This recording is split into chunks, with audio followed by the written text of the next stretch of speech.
Sabi ko na nga po ba, dadami po talaga tayo. Amen. Purihin po natin ang Diyos.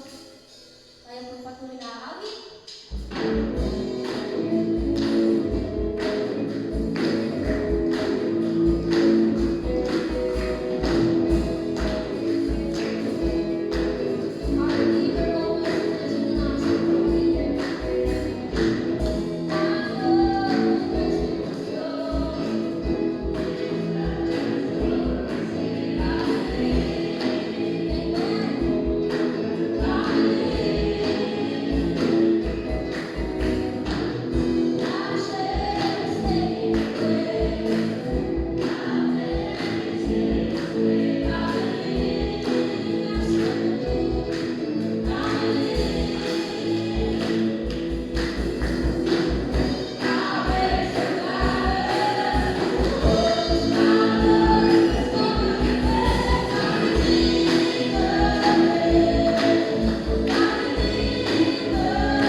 Thank you po kay Lord na binigay niyo po ako ng trabaho. Ngayon po, second week na po ako sa trabaho. So, yun po. Yun lamang po at maraming salamat po. Yan, glory to God. Ang Diyos ay tumutugon sa tamang panahon. At isa pa po, palakpakan natin ng Panginoon sa buhay ng ating kapatid, Angelo Barquilla.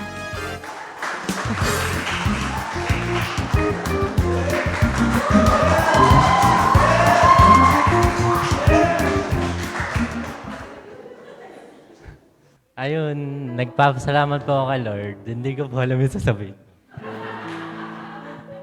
Ayun, ngayon pong araw, masama po yung pakiramdam po. Kaya hindi po ako nakalin ng Bible study. Ayun, nagpapasalamat po kay Lord kasi kahit pa paano, naka-attend po ako ngayon sa Midweek. Ayun po, to God be the glory.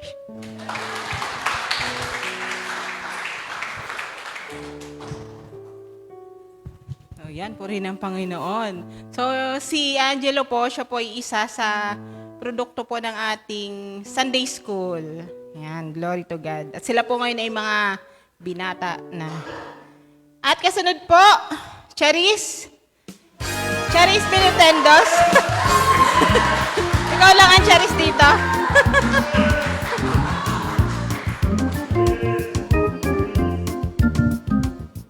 Surprise eh. Ayan. Good evening po sa ating lahat. Ayun. Sobrang thankful po kay Lord. Ayun nga, nagkaroon po ng ganito na magpasalamat sa unahan. And yun po, ang gusto ko lang po ipagpasalamat sa Panginoon. Bagamat marami po talagang yung sa yung sa mga ngiti ko is may nakatagong sakit at charot. Hindi. Hindi ba parang masaya lang po ako lagi, pero ang totoo po, meron din pong mga nakatagong problema sa family.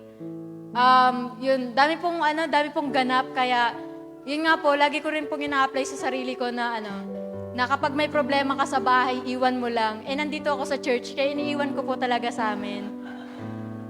Ayun po, sobrang thankful po kay Lord kasi alam niyo po yun, yung parang kahit mukha po akong panganay sa lahat ng magkakapatid, okay lang po yun kasi parang ako po yung ginamit ng Lord para po, kahit matatanda na po yung mga ate ko, ako po yung naging way po na parang pakinggan din po nila kasi bunso nga po ako, parang, di ba po pag bunso, parang walang parang di ka napapakinggan, pero nung kinakausap ko po sila ate kasi may naging problema po, di ba mga hindi po sila kasal, tapos may mga naganap pa pong parang third party something na ganun, tapos ayun po, parang ang sakit lang po kasi yung ate ko po, sobrang bait niya, tapos ganun po yung nangyari. So yun, sinabihan ko po sila ate, ganun po talaga ang mangyayari kapag hindi basbas ng Panginoon. Walang basbas ng Panginoon, hindi sila nagpakasal. Kumbaga yung naging relasyon po nila is parang, isang click lang, naging sila na, ganun. Yung sobrang thankful po ako sa Panginoon kasi alam niyo po yun na, sobrang humble po ng ate ko. Yung, alam niyo po yun, makikita niyo po sa kanya na hindi po siya, alam niyo po yung walang control po pag nagagalit. Yun po yung pinagpapasalamat ko po na meron po silang ganun. And then, nung nakaraan po, nung umuwi po ako sa bahay, kinausap ko po sila about sa nangyayari. And then, sinabi ni ate na, gusto niyang umuwi ng Cebu, pero lagi ko po silang sinasabihan na kapag magdidesisyon kayo, dapat meron po kayong isang salita po. Kasi narinig ko rin po doon sa, pag nagdi-devotion po kami nila Kuya Top, meron po silang sinasabi na kapag nagdidesisyon, dapat lahat po is iisa ang desisyon, ganun. So parang sinabi ko rin po yun kila ate na kapag magdidesisyon kayong uuwi tayong lahat sa Cebu, dapat isang desisyon lang na tayong lahat talaga uuwi. Hindi yung isa magpapaiwan dito, tapos uwi tayo, ganun. Parang yun po yung sinabi ko po sa kanila. And sobrang thankful po ako na yung mga ate ko po is naiintindihan po ako. At yun, umiyak po siya sa akin. At ayun po, kakausapin ko po ulit pag umuwi po ako sa Friday ng gabi or sa Sabado po ng gabi. Doon po siguro ako tutulog. At yun po, thankful po ako sa Panginoon sa lahat ng nangyayari po.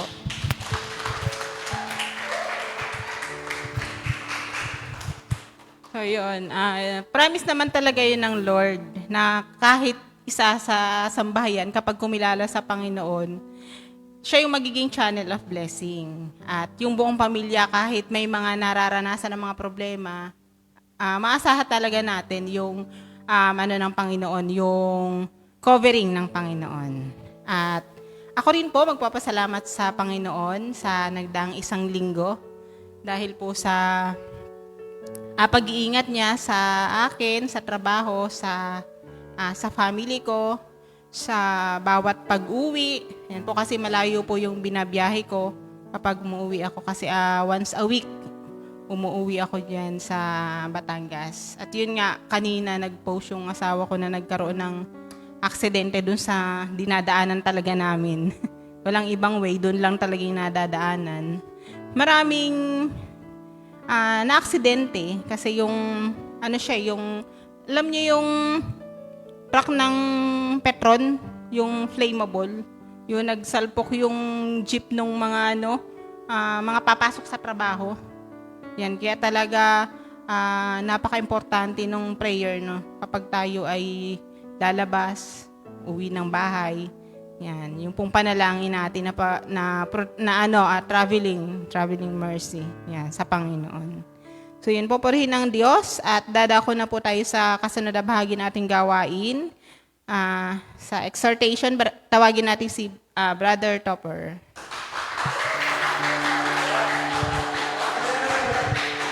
Yan, thank you po. Mapagpalang gabi po sa lahat. Ayan, kanina po habang papunta po ako sa children, may nakuha po akong papel.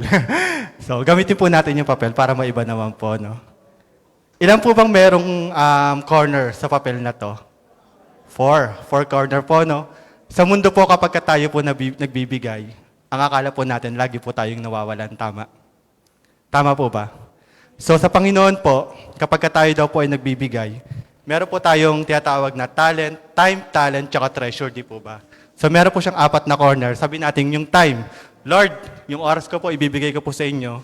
Yung isang corner po ng buhay ko, ibibigay ko po sa inyo. So pilasin po natin, ha? Lord, sa inyo na po to. And then, Lord, yung talent ko po, ibibigay ko rin po sa inyo kasi nagmula rin naman po to sa inyo, eh. So yung isang corner ng buhay ko, ibibigay ko uli kay Lord. Tapos, Lord, pinagpala niyo po ako, sobrang binibless niyo po ako ngayong week na to. So yung isang corner po, yung treasure ko, ibibigay ko po uli sa inyo. Meron pa palang pang-4, no? Ano kaya to? Lord, sobra po talaga yung pagpapalang ibinibigay niyo sa akin. So gusto ko po magbigay po ng love offering. Ito po yung corner po, ibibigay ko na po sa inyo. Sa mundo, akala po natin tayo po yung nawawalan, no? Pero sa po pala, dinodoble niya po yung nawawala sa atin. Ilang corner na po meron? 8 corner na po yung meron, no? Ganun po sa Panginoon. Kapag tayo po yung nagbibigay sa Lord, ng bukal po sa ating kalooban, dinodoble po yan ng Lord. Kaya inanyaya ko po ang lahat na tayo po ay tumayo at magkaloob. And all we really wanna do is 1, 2, 3, 4. Play the song on the radio so we need the sound of God's love. God's love.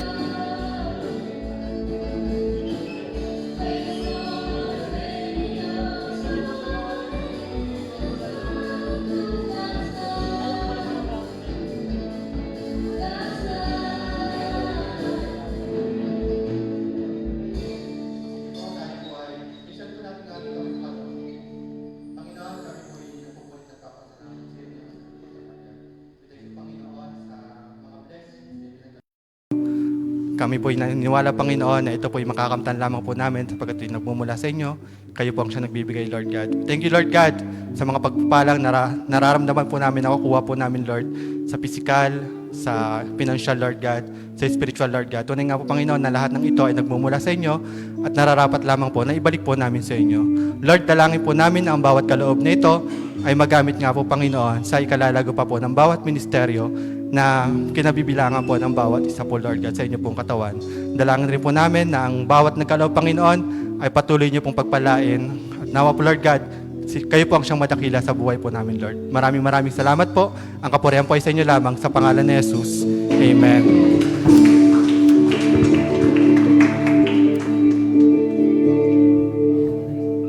Salamat, kapatid. Ayan. At dadako na po tayo sa pakikinig ng salita ng Panginoon. Ang mag-share po ng Word of God, isa po sa officer ng couples at siya po ay service coordinator. So tawagin na po natin Sister Weng Shalana.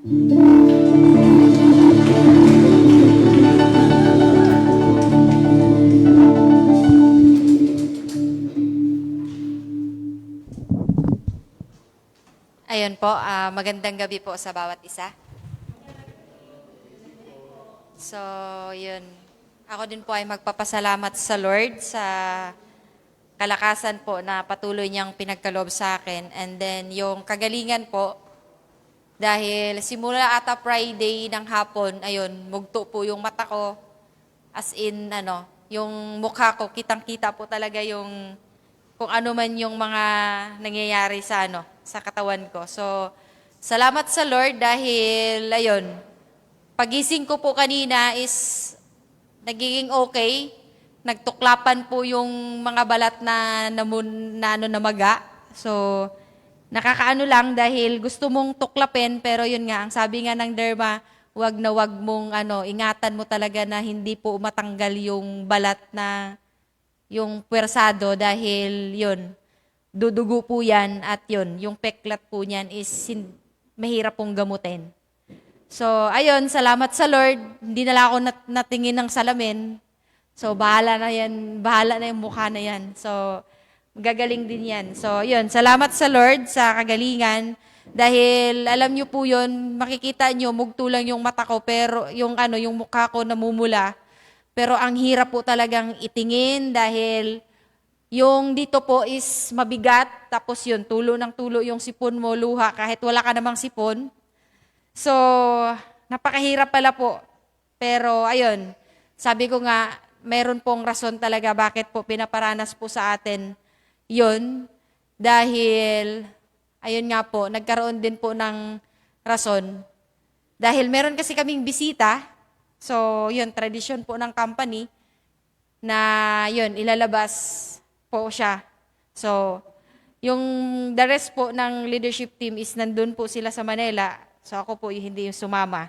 Dahil sabi ko nga sa boss ko, I already have commitment prior pa po netong schedule na to. So, ayun po. So, salamat sa Lord doon sa lahat po ng provision dahil syempre pag nagkasakit ka, ang dami pong binibili, ang dami pong bibilhin. So, yun, salamat sa Lord po dahil lahat po ay pinagkaloob niya. And then, ayun po, yung pag-uusapan po natin ngayong gabi is, di ba po, ang tema po ng ating buwan na to is, yung readiness po ng church on the second coming. Yun naman talaga ang dun kung gaano tayo kahanda. So, but yun, ang tanong ko dyan is, are we ready for the sure event? So, ano po ba yung sure event po na hinihintay po natin as Christian talaga na nakaintindi po? Di ba po, yung second coming lang po talaga. No? Second coming is the only sure event that we could, we could consider po. Yun lang yung pinaka-certain po talaga. So, paano ba natin paghandaan yung sure event na yon?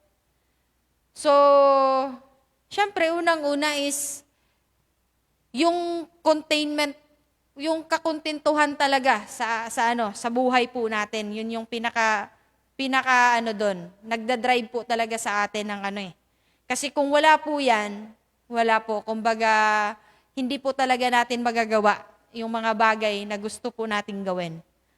So, meron po akong prepare po na parang 8 points po para i-share ko po sa inyo at pag-aralan po natin sabay-sabay. Then, ang context po na pag-uusapan natin is yung verse 1 Thessalonica 5:4-22. So, napakahaba, no? Pero, yun po, mabilis lang po yan, no? But before that, bago tayo magsimula po, I will invite you po to pray. Ama naming banal, Lord, kami po ay lumalapit, Lord, sa oras na to. Lord God, bago po kami magsimula, Lord, na pagbulay-bulayan ang iyong salita, Lord God, Lord. And even, Lord, sa mga nakikinig, Lord God, patuloy na bigyan mo po sila, Lord God, ng peace of mind, Lord God. Lord, patuloy, Lord, na ikaw po yung mapapurihan sa gabing ito, Lord God. Gamitin mo lang akong daluyan ng iyong salita. At Lord, patuloy na ikaw po yung magbigay sa akin ng strength, Lord God, upang ma-deliver ko po ng maayos. And even, Lord, bigyan mo po ako ng karunungan, Lord, na nagmumula sa iyo, Lord God. At alam po namin, Lord, na ang lahat ng aming gagawin, Lord God, ay para sa iyo lang po. In Jesus' name, Amen. So yun po. Yung unang points po na pag-uusapan natin is yung watch yourselves. So yun. So, kung babasahin po natin yung verse, yung 1 Thessalonica 5, 4-5. So, sinabi po dyan, ngunit hindi na kayo namumuhay sa kadiliman, mga kapatid. Kaya't hindi kayo mabibigla sa araw ng pagbabalik ng Panginoon na darating na tulad ng magnanakaw. 5. Kayong lahat ay nasa panig ng liwanag, nasa panig ng araw, hindi kayo pag-aari ng gabi o ng kadiliman. So, kung babasahin po natin ang verse 1 po niyan hanggang 3, ito po yung sinabi, mga kapatid, hindi ko na kailangang isulat pa sa inyo kung kailan mangyayari ang mga bagay na ito. Sapagkat alam na ninyong ang pagbabalik ng araw ng Panginoon ay katulad sa isang magnanakaw na dumarating sa gabi. Mangyayari ito habang inaakala ng mga tao na mapayapa at ligtas ang kalagayan nila. Biglang darating ang kapahamakan sa kanila tulad ng pagsumpong ng sakit ng tiyan ng isang babaeng manganganak na at hindi sila makakaligtas. So, yun po yung So yun, ang po kasi talaga dyan is, ang pagbabalik daw po ni Lord is para daw siyang magnanakaw po. So hindi natin alam kung kailan po talaga darating si Lord. Kaya ano po ba yung dapat nating gawin para magiging handa po tayo anytime po na babalik si Lord? Kasi 'di ba, paano pag kung let's say hindi natin siya sa atin, hindi natin kontrolin yung sarili natin or tingnan yung sarili natin sa lahat ng aspeto, paano pag gumawa tayo ng hindi kalugod-lugod sa Panginoon, doon siya darating. So saan naman tayo doon? Di ba nakakalungkot isipin, sa dami mong gumawa ka ng 99 na maganda, yung kalugod-lugod sa Panginoon, gumawa ka lang ng isa, so na? 'Di ba po? Nasayang lang po. So ganun din po tayo, 'di ba, sa 'di ba, literal po sa ating mga tao. Ang dami mong ginawang tama, nakagawa ka lang ng mali, yun na po yung maalaala ng lahat. So, it's po talaga, it's obvious po talaga na yun, wala po talaga tayong gagawin, kundi kailangan po talaga natin, we need to guard our mind to do things what is pleasing to God. Yun lang po talaga yung kailangan nating gawin. So yan po yung una. Kaya ang nakalagay nga sa yung kung itutuloy po natin sa verse 6 to 10, kaya nga huwag tayong maging katulad ng iba na natutulog, kundi maging handa at mapagpigil sa sarili. Sapagkat ang taong namuhay sa kadiliman ay katulad ng taong pabaya na natutulog o katulad ng lasing na walang pagpipigil sa sarili. So, yun yung dyan na, kumbaga, binigyang diin po talaga na kailangan po talaga nating maghanda o gumawa ng mabuti kung ano po yung kalugod-lugod lang talaga sa Panginoon. At saka bakit ba kumbaga, ito yung binigay na halimbawa, parang lasing na hindi po nagpapapigil. So, pag sinabing, hindi po kasi kumbaga, dyan lang. Di ba po, pag tayo po ay nagagalit, di ba? Nakakagawa tayo ng masama kasi out of our emotions, di ba, pag galit po yung tao, nakakapagsabi po tayo ng hindi po maganda. Doon po, nagsasabi, yung iba, nagmumura, di ba po, literal po yan sa mga tao, na wherein, yun yung sinasabi talaga doon sa na guard your mind or watch yourselves. So, itutuloy po natin sa verse 8, ngunit dahil namuhay na tayo sa liwanag, dapat ay magpapigil tayo sa sarili. Gawin nating panangga sa dibdib ang pananampalataya at pag-ibig at helmet ang pag-asa natin sa pagliligtas sa atin ng Diyos. Sapagkat hindi tayo tinalaga ng Diyos para sa kaparusahan, kundi upang magtamo ng kaligtasan sa pamamagitan ng ating Panginoong Hesukristo.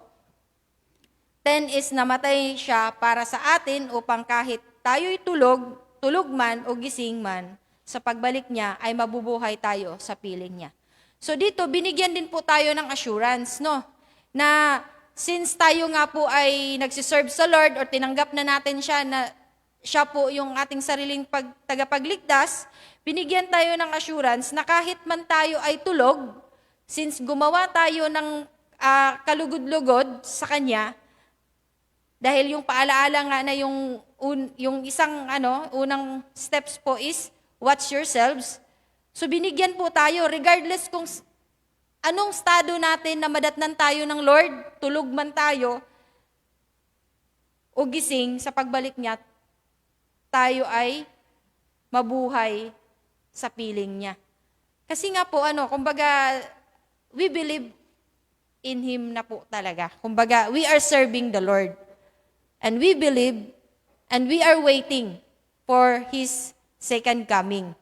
So, yun yung binigay na assurance po ni Lord po. Then the next one is, build up the church. So, bakit ba, kumbaga, bakit ba kailangan, di ba, ang church, ang tinutukoy po na church dito ay tayo po. No? Kasi si Lord po yung groom. So, yung church po is yun yung bride. So, we are the bride of the Lord.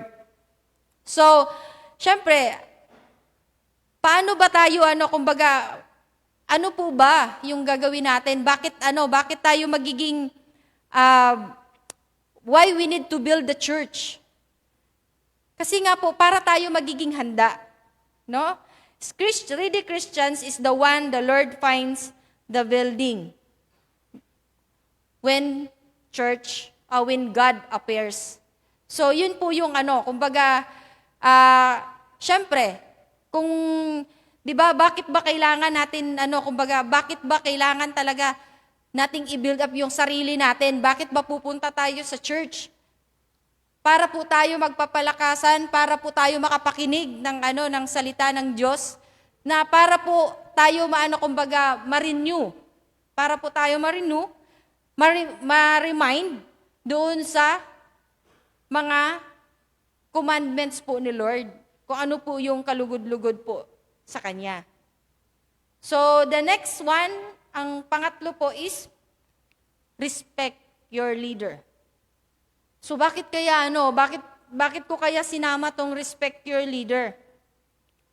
So, kung babasahin po natin yung verse 12, hinihiling namin sa inyo, mga kapatid, na pahalagahan nyo ang mga naglilingkod sa inyo na pinili ng Panginoon upang mamuno at mangaral sa inyo.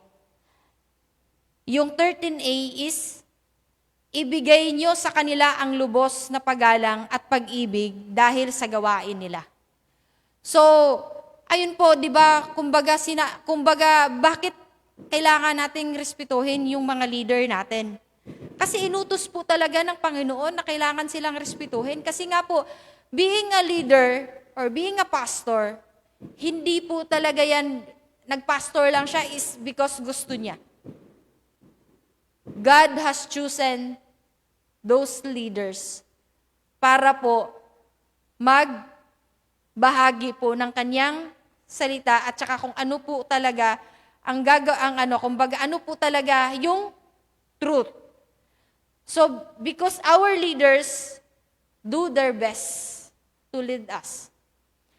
Di ba po, yung mga leader natin, sila po na-attend po ng meeting ng gabi, kahit Sunday po, wala pong weekend. They are working. So, kung makikita po natin, may time pa ba sila sa sarili nila? Di ba po? So, kung malalaman po natin yung mga activities nila, masasabi natin, grabe naman yung parang wala na po silang time sa sarili nila dahil hayo sila ng hayo, meeting, Bible study. At saka hindi lang po yun ang role ng leader Yung mga problems pa po ng mga member.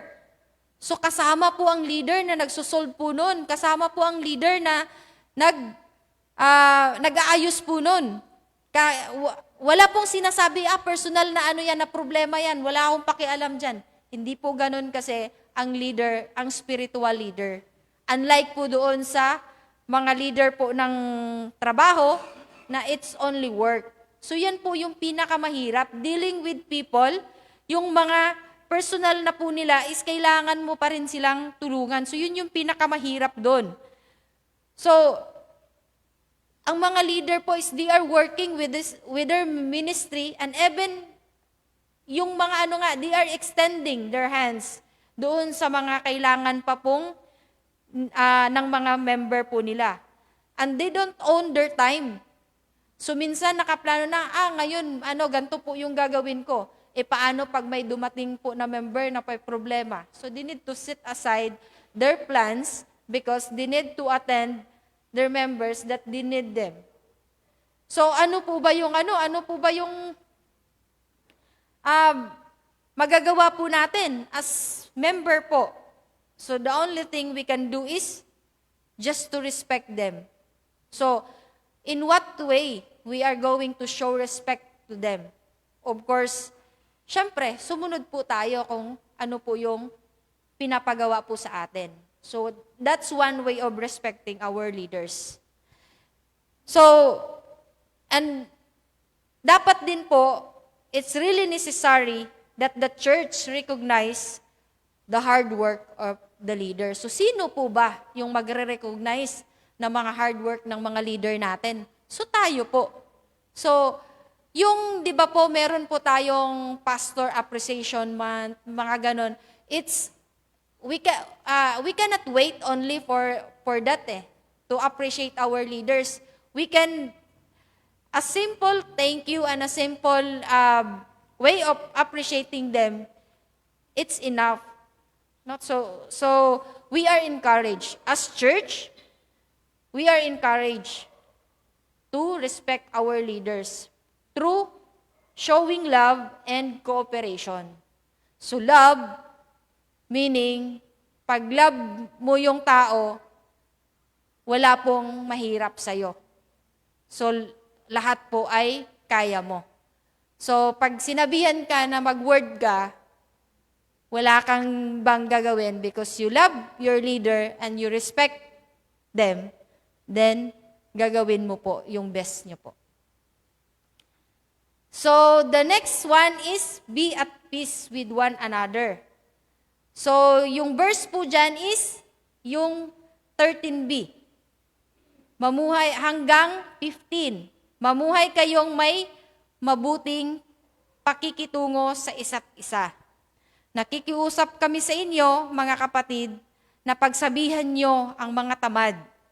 Palakasin ang mga mahihina sa pananampalataya nila. Maging magpasensya kayo sa lahat.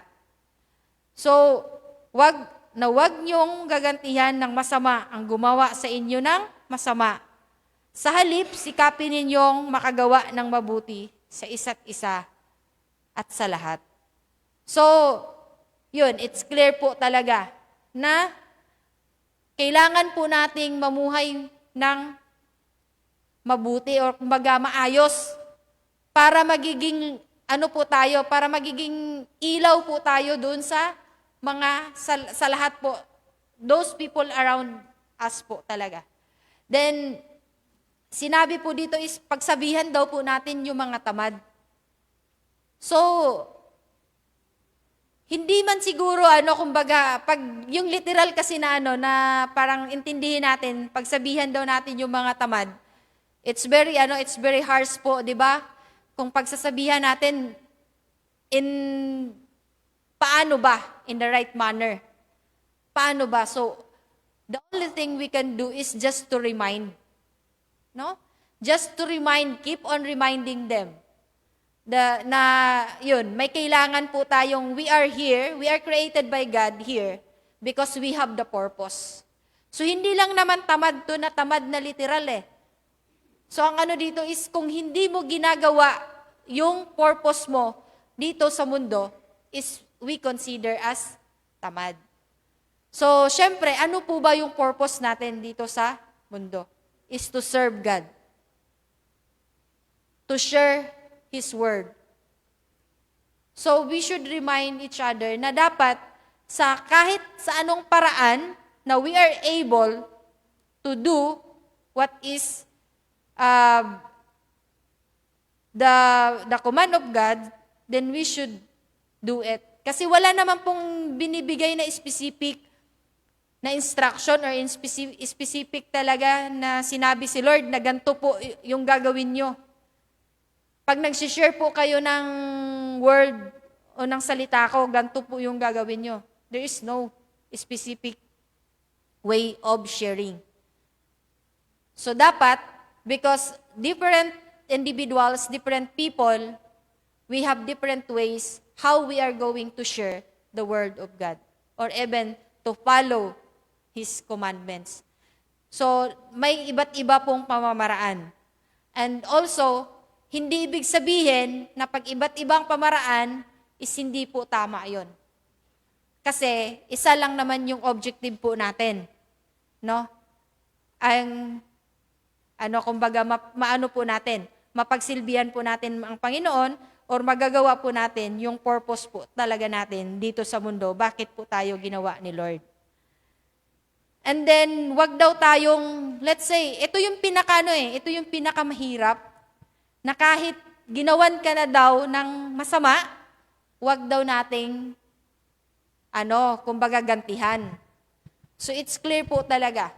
'Di ba? Yung common po na naririnig po natin, na pag binato ka ng bato, batuhin mo ng tinapay. It's very literal po talaga.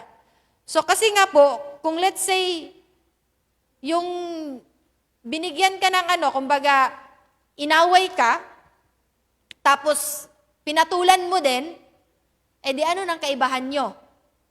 Edi parehas na po kayo. So yun yung dun eh. So, kailangan po talaga, mananaig po talaga yung pagiging Kristiyano po natin, na they will realize at the end, kaya pala, kahit anong kanti ko po is hindi po talaga siya kumbaga hindi po talaga siya, anong tawag nun? Nagre-respond because he or she is a Christian. Dahil po, yung panampalataya po talaga niya kay Lord is napaka-strong. So yun po yung talaga doon na bakit po yung commandments po ni Lord is sikapin ninyong makagawa ng mabuti sa isa't isa. No? So, yun po yung in order to distinguish us from those unbelievers. So, syempre, pag ang sinabi nga nito, be at peace with one another. Di ba po, kung let's say, tinalakan ka na ng tinalakan dyan, sinisigawan ka na, but still, you are just keeping, Lord, give me strength na hindi ko po papatulan to. Baga nanahimik ka, bakit? Hindi ba mananahimik yun? I doubt po na magtatalak pa rin ang magtatalak yung yung nangaaway sa'yo kung hindi mo talaga yan papatulan, di ba po? So yun lang doon. Kaya, be at peace with one another. Kasi nga po, pag hindi mo papatulan, wala pong away na mangyayari po talaga. No? So yung next po is rejoice always. So, hindi po talaga option na tayo po ay dapat magalak palagi. Hindi po tayo binigyan ng option dyan. Kasi it's clear po, palagi kayong magalak. Napakaano, di ba? Kumbaga, bakit ba? Sa lahat ba ng panahon, masaya ka ba? Hindi, di ba? Pero ito yung sinasabi na kahit pa in difficult situation, kailangan pong ipagpasalamat mo, kailangan mo pa rin maging masaya. Bakit? Kailangan mong maintindihan, ano po ba yung purpose ni Lord? Bakit ko po ito nararanasan? No, kailangan mong ma-appreciate na sa lahat po nangyayari sa buhay mo, may purpose po si Lord dyan. Hindi mo lang maintindihan sa oras na yon when you are down, but at the end, when you are going to cope up with that situations, then you will discover, oh, kaya ko pala naranasan yon dahil meron palang tinuturo si Lord. Meron pala akong natutunan doon sa sitwasyon na yon. So kaya, dapat tayo ay magalak regardless of the situation. Wala po talagang option. That's the command of the Lord talaga. So, kasi nga po, bakit tayo sinabihan ng ganyan? Para ma-appreciate po natin yung mga bagay na nararanasan natin na it has a purpose. No? Lahat po ng nangyayari, it's not happen only by accident. Lahat po ng nangyayari sa buhay natin is may purpose po si Lord. Dahil kung wala pong challenges po tayong nararanasan, wala pong mga obstacles in life, puro na lang po kasiyahan, we are not going to learn, and of course, we are not going to distinguish what is happy and what is sad. Malapit na po tayo. Then, the next one is, pray always. So, wala pong option din po, always. Wala pong sinabi, mag-pray lang ako kung matulog ako, kung mayroon akong ipagpasalamat, kung mayroon akong hihilingin. Yan po is pray always.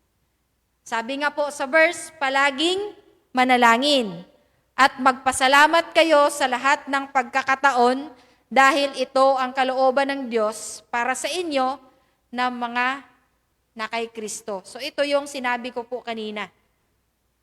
Na kahit paano po yung nararanasan po natin, tayo ay manalangin palagi dahil ang kasagutan po ng ating mga napagdaanan is si Lord lang po talaga ang makaka-solve po noon. But of course, hindi naman talaga literal na lahat po ng ating napagdaanan is yung solusyon is ibigay literal ni Lord. O ito na po yung solusyon ng mga problema mo. It's not.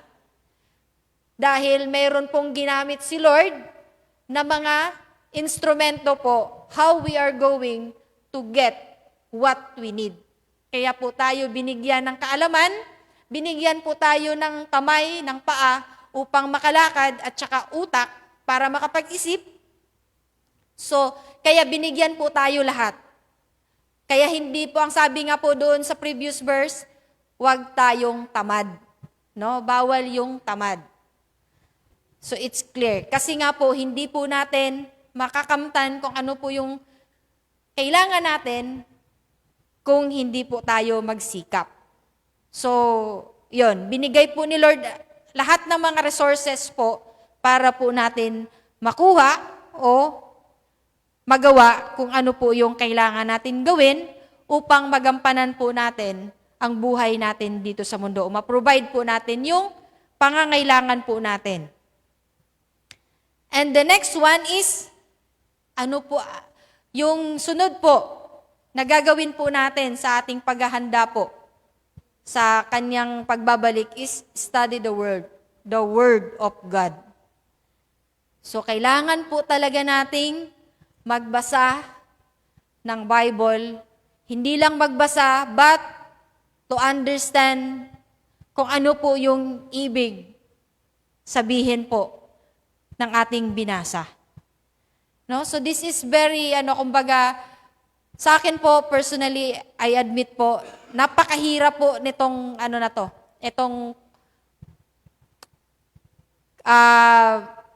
itong action na to na gawin. Study the Word of God. Napakahirap po to para sa akin. Bakit? Alam niyo yon, kumbaga, yung magbabasa ka ng, alam mo yon parang nagsawa ka na ba? Kababasa, maghapon ka na nagbasa, magbasa ka pa rin. Ganon, di ba? Parang kaya salamat sa Lord doon sa technology po talaga na mayroon na pong audio. No?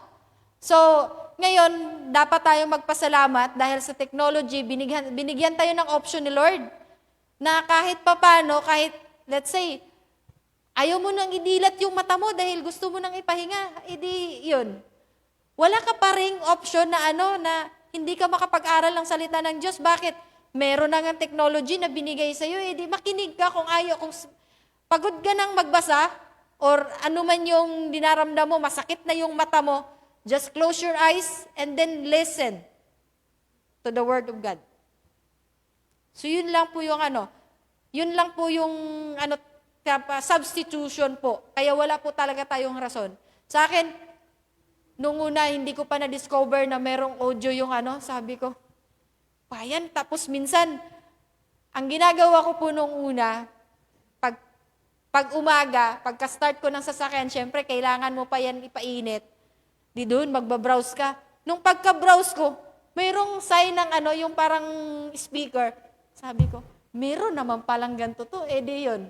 So, wala pa rin choice talaga. So, habang nagda-drive, so naka-on po yung Tapos, syempre, pag ganun kasi, pag nakikinig ka, kailangan po natin, just to share po, only 10% doon sa napakinggan mo, it retains on your mind. It's true po talaga. 10 to 30% is theoretical po siya. So, sa gabi po, kailangan ulitin.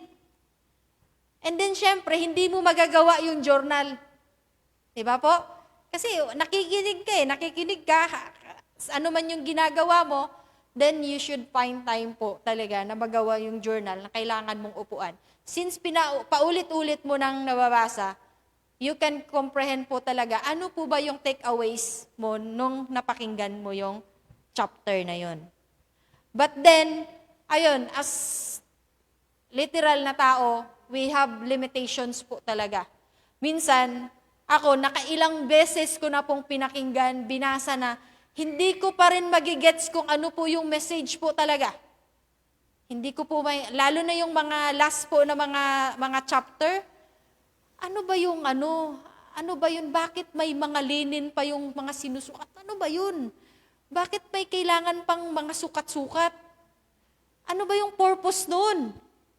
So yun pero sa totoo lang po, ko po talaga, sabi ko, bakit ba Ano bang niyan? Ano bang meron yan? So, ayun, kahit pa ilang beses ko pong paulit-ulit pakinggan, paulit-ulit basahin, hindi ko po siya ma-appreciate talaga kung hindi mo talaga i-dig deeper kung ano po yung pinagmulan niya. So, yun po yung doon. Na wherein, syempre, gagamit ka. Meron ka namang mga leader Meron namang wala naman siguro leader na tatanungin mo, bakit ba gano'n? Ano bang ibig sabihin nitong na to? Wala pong tatanggi po sa inyo, hindi ko alam yan, hindi magpaliwanag. Kundi they are trying to explain to you, ano ba ibig sabihin nun na kung paano mo siya maintindihan. Kasi sa akin, in-explain na, sabi ko, bakit? So marami pa ring tanong, no? But of course, that's why on the previous points that I share, we must respect our leaders because our leaders is very patient po talaga. Sa lahat po ng kanilang ginagawa, kahit nakakairita na, they are trying their best na mabigay sa iyo kung ano yung pangailangan po natin para maintindihan po talaga natin yung lahat po ng ating mga pangailangan. And the last one is be pure. yung last verse po natin, yung 22, at iwasan ang lahat ng uri ng kasamaan. So siguro naman, alam natin ano ba yung masama at hindi. Ano ba yung kalugod-lugod sa Panginoon at hindi. So yun yung kailangan natin gawin habang tayo ay naghihintay sa muling pagbabalik po ng ating Panginoon. Una is, ano po ba yung una? Is, watch yourselves. Watch ourselves po. We need to guard our mind. Next is, ano po yung sunod? We need to build up the church. So tayo po, kailangan po nating magpalakasan po as Christian brothers and sisters, and kumbaga, in faith po talaga, we need to help each other to keep our faith in God. And the next one, the third one is respect your leader.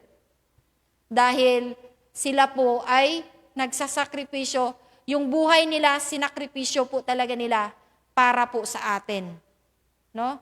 So kailangan po nating maintindihan yon na mayroon po talagang mga leaders na yung buhay nila, binigay na nila lahat po sa Panginoon. At syempre, sino ba po yung nag-benefit po? Tayo po. Dahil kung wala po sila, sige nga, paano tayo ngayon kung wala sila? And the fourth one is, be at peace with one another. Kahit inaway ka na, be good pa rin. Just keep quiet, wag mong patulan yung mga naninigaw sa'yo, just keep quiet. Kasi pag pinatulan mo yan, wala na kayong pinag-iba. Parehas na po kayong taga-kalye. And the fifth one is, rejoice always. No option po. Kahit pa nandun ka sa difficult situation, you need to rejoice. Dahil mayroon pong purpose si Lord doon sa naranasan mong mga difficulties po. And of course, pag nandun ka na, paano ba masolusyonan yung mga difficulties mo is we need to pray. We need to pray to God because God is only the one who can answer our problems. And the seventh one is study the Word of God. So kailangan po natin talagang magbasa para tayo po ang makatuklas ng katotohanan po talaga about sa Panginoon. At saka para alam po natin, hindi po tayo anong tawag nun? Hindi po tayo maloko ng iba pagdating ng upon preparing sa kanyang pagbabalik. And the last one is be pure. Kailangan po nating iwasan yung lahat po ng pagkakasala. Dahil sa ating mga ginagawa, kung gagawa pa rin tayo ng hindi po kalugod-lugod sa Panginoon, o we do against what God's command us not to do, yun. Kumbaga, useless lang din po yung ating paghahanda. Dahil pag nandun po tayo, naabutan ni Lord, na gumawa po tayo ng kasamaan, yun.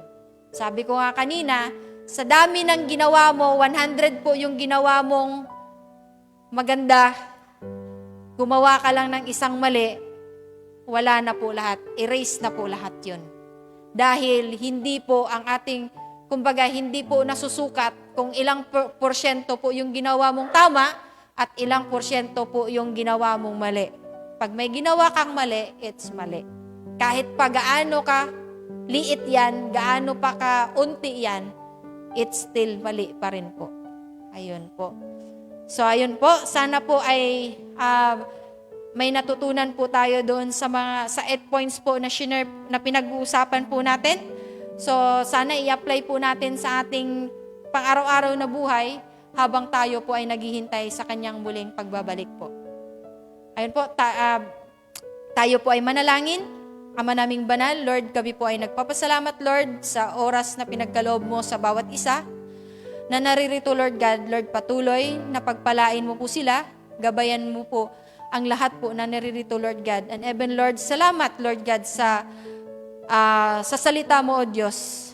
Salamat, Lord, dahil muli mong niremind sa amin, Lord God, na kailangan naming gumawa, Lord God, ng naaayon sa iyong kalooban, Lord God, habang kami ay naghihintay sa iyong muling pagbalik, Lord God. Lord, sa gabing ito, patuloy, Lord God, na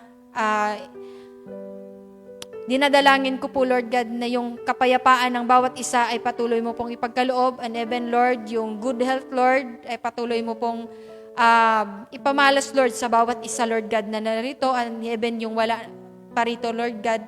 Lord, patuloy, Lord God, na ilayo mo sa kapahamakan ang lahat po ng naririto, Lord God, and even sa loved ones po namin, Lord God. Lord, patuloy na ikaw po yung magbigay ng katiwasayan sa aming buhay, Lord God. And Lord, we continue to pray for you, Lord God, for our strength and for our health, Lord God. In Jesus' mighty name, amen.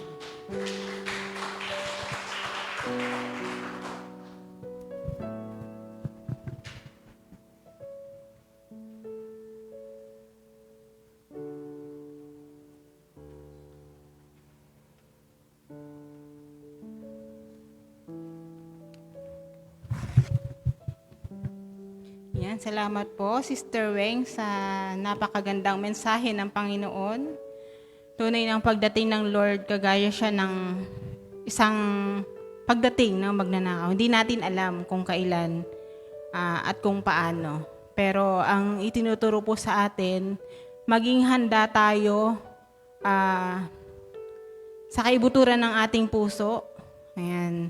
Nagsisimula talaga sa ating sarili yung desisyon natin. At marami tayong na-encounter sa bawat araw ng ating buhay. Lalo na pagdating sa pagsunod. Ayan po. Ano ba yung gagawin natin dun sa bawat araw? Yan, yung bang ginagawa natin ay naayon pa sa kalooban ng Panginoon? Ito bang mga desisyon ko na ito? Ito bang kilos ko na ito? Ang Lord ba ay nalulugod pa dito? Yan. At sabi doon, 1 Thessalonians 5:17, sabi doon, pray continually, pray without ceasing. Ang pagpananalangin, wala talaga siyang tigil, walang patid. At ang pag-aaral ng salita ng Diyos, yan ay hindi natatapos. Kung nakabasa na tayo ng isang buong Bible, basa pa ulit tayo.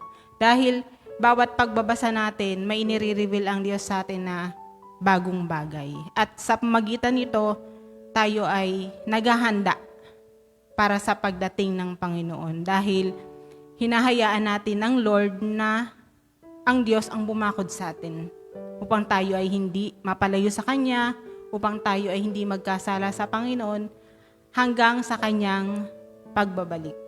So yun po, palakpakan po muli natin ang ating Panginoon. Announcement, virtual prayer sa Saturday through Zoom at sa dawn prayer po sa Sunday, 5 a.m., ang youth po ang naka-assign. Yan. At attend po ang bawat isa, wala naman po itong limitasyon. Sige po, tayo po ay tumayo at tayo po ay magka-closing prayer na. Hallelujah. Sige po. Father God, sige po tayo manalangin. Father God, salamat Panginoon sa araw na ito. Salamat o Diyos sa mga salita mo na aming napakinggan. Tunay God na ito ay nagsilbing kalakasan sa bawat isa sa amin.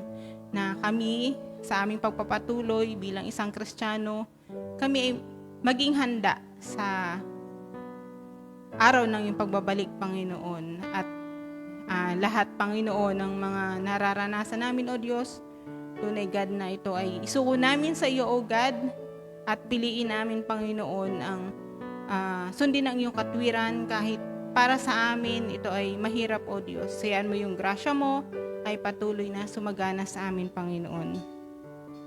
Itaas po natin ang ating mga kamay. Ang Diyos ng kapayapaan ang siyang muling bumuhay sa ating Panginoong Hesukristo na naging dakilang pastol ng mga tupa dahil sa kanyang dugo na nagpatibay sa walang hanggang tipan. Naway ipagkaloob niya sa inyo ang lahat ng kailangan ninyo upang maisagawa ninyo ang kanyang kalooban at